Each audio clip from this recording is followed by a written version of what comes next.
misingi 16 ya kanisa. Pale mwanzo wakati Yesu alikuwepo, halikuwepo kanisa.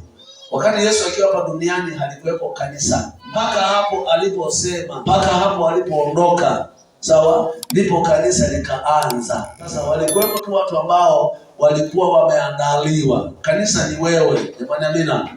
Lakini wakati ule watu walikuwa wanaenda kwenye nyumba za ibada wakifikiri wameenda kanisani. Kanisa anasema ni wewe, yaani wewe ndio kanisa. Mungu anataka aje afanye makao kwako wewe, aje akae kwako.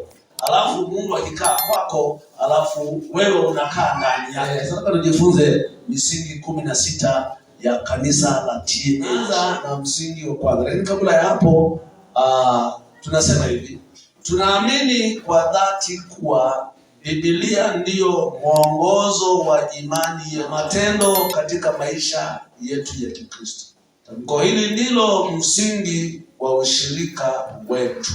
Ukiri wa imani yetu unajengwa katika misingi 16. Tunaposema Wakristo tumejengwa kwenye misingi hii. Yaani Mkristo yoyote yule, ambaye amesimama kwenye misingi hii, najua ni mwenda mbele. Kama haabudu pamoja na sisi, lakini anasimama kwenye misingi hii hapa, nitajua huyu anaenda wapi? Anaenda mbinguni.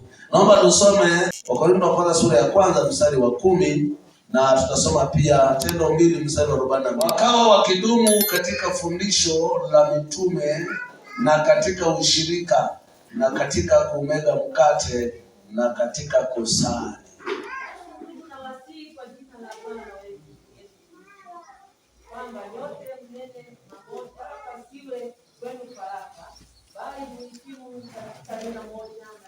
Sema basi ndugu, na wasihi kwa jina la Bwana wetu Yesu Kristo, kwamba nyote mnene mamoja, wala pasiwe kwenu faraka, bali muhitimu katika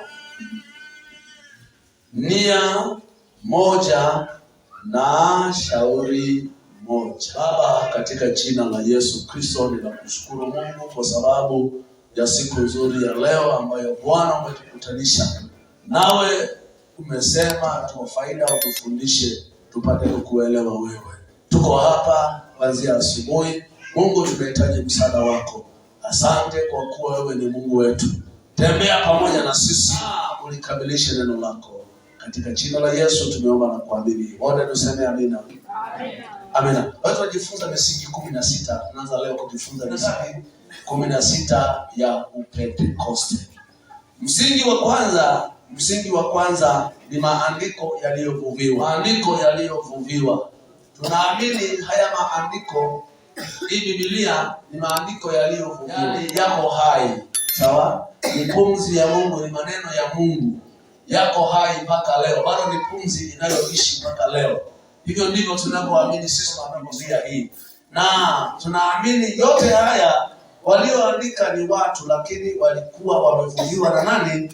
Na Mungu. Ukisoma Biblia hii, ukianza kusoma hapo mwanzo kulikuwepo neno. Hapo mwanzo Mungu alizuma mbingu na nini? Mbingu na nchi. Sawa? Unaona ni kama aliyekuwa anaandika ni kama aliyekuwa wakati mbingu zinaanza. Kuandika sio Adamu, kuja kuandika Musa. Sawa? Ni kizazi kile cha 25 hivi. Sawa? Kutoka Adamu.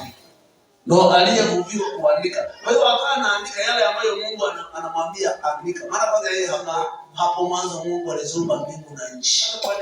Akaandika hivi. Kwa hiyo tunaposoma hivi, aliandika mtu aliyekuwa amevuviwa. Na tunaamini Mungu kwa sababu Biblia ingetukuka hivi huyu mtu 25.